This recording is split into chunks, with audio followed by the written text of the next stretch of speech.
All right, we're in the kitchen with Chef Chris Hill of the Bachelor Kitchen. You said this is a favorite late night meal. It is. You know, we all, every now and then, even I go out with my buddies, have a couple cocktails, or maybe not, but we come home back to the house and you're always hungry. It's midnight, 1 a.m. Right. You order pizza or you get Taco Bell. Here's a good way to A, cure a hangover, but B, also to have something that's not horrible for you and fills you up and you feel good going to sleep. All right, I hope it's easy to make. It sure is. Okay, because you're claiming it's so easy to make, you can have a couple of cocktails. I mean, you see how many and still function ingredients? in the kitchen. You see how many ingredients we have here? Yes, it's pretty simple. Yeah. All right, we're going to get started on it in just a second.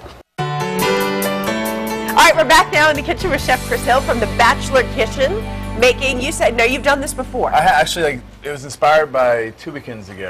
Inspired by true events. That's right. I had a buddy in town, had a good time, and knew we were going to come back and needed some food.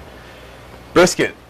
Delicious. It's kind of lean, so you don't want to cook it too hot. You want to do it low and slow. Okay. We have a bunch of seasonings here, like a dry rub, which actually let's throw it on this pan right here, and we'll season it on here. Okay. But we have some, obviously, salt and pepper, some cumin, chili powder, some paprika. You said this part you can do ahead of time, like before you go out. So this could be kind of a premeditated thing. Yeah. Ideally, if you're going to be going out, throw it in the crock pot, and then that way. You don't have your oven on, you're not going to set off the fire alarm or anything. Right. But we're going to go ahead and just coat this pretty liberally. And then we're going to sear it off in the pan. Okay. I'm going to put it back in this pan, throw it in the oven for about 45 minutes per pound. This is about 3 pounds I have right here, so.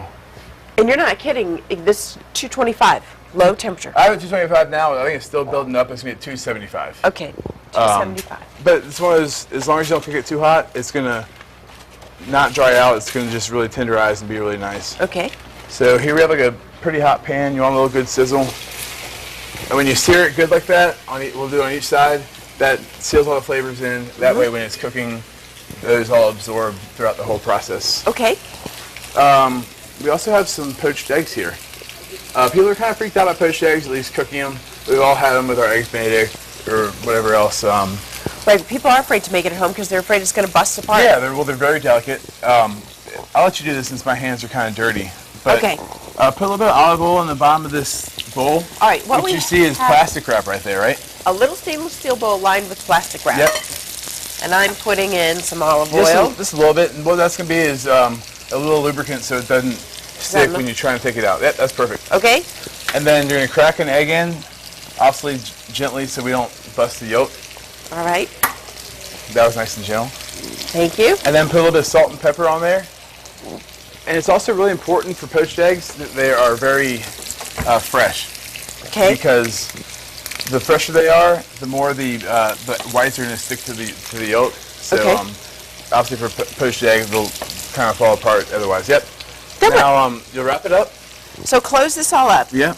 And then actually I have You put saran wrap in boiling water. Yep. Oh, actually, we brought it to a boil, and then brought it back down to a simmer, so it's still pretty hot. Okay. Then here's some plaster wrap also, and you just tie it up with this. Okay. You got that? Like a little package. There you go. And we'll just drop it in for about 4 minutes. It'll be like a medium yolk, so it'll be a little bit runny, but not totally underdone. Okay. Look at that. Isn't that cool? Look at that. So yeah, if you want, go ahead and drop it in. And a little salt and pepper is in there too. Yeah. That way it's nice and seasoned. What we're going to do is we're making an open-faced sandwich with this bread here. Yeah. Put the brisket on top and then top it with a poached egg. You can just go ahead and drop it. Yeah, it'll do its thing. All right. Top it with so we'll slice some of this bread up, toast it off, then top it with some of the brisket. Finish it off with the poached egg. So instead of like a barbecue sauce, which will make it nice and moist, we'll just throw that. The yolk will run all over the barbecue. It'll be really nice. And we'll melt it with some of this Irish white chetter. Now, where do you get the Irish white cheddar? Pretty much any grocery store should have it. So why do you like to use that on this sandwich? They usually age theirs a little bit longer, so it's got a nice kind of rich, deep flavor. Okay. But if you can't find that, obviously normal cheddar or even like a good aged Swiss. So. All right, so we will put the sandwich together, and sometimes, you know, at the end of the night, another cocktail is in order. So Chris will show us one of his favorite late night recipes for setting up the bar at home. All right, thanks, Chris.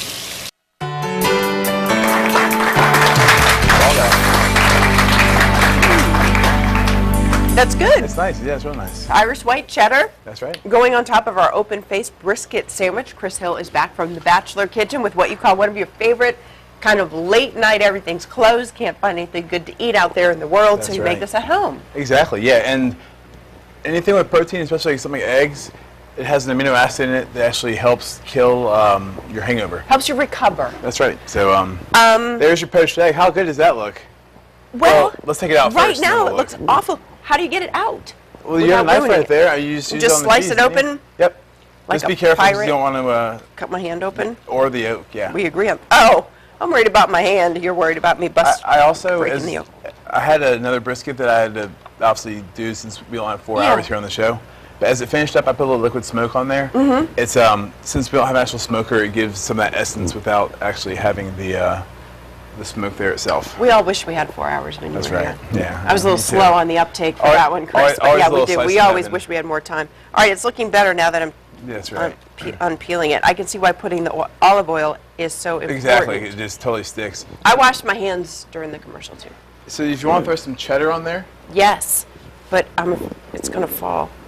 And then we'll throw that in the oven. Add the oven on broiler. This one can be mine, you guys. It's going to fall. All right? You got that? Yep. I'm building a wall with the cheese. There you go.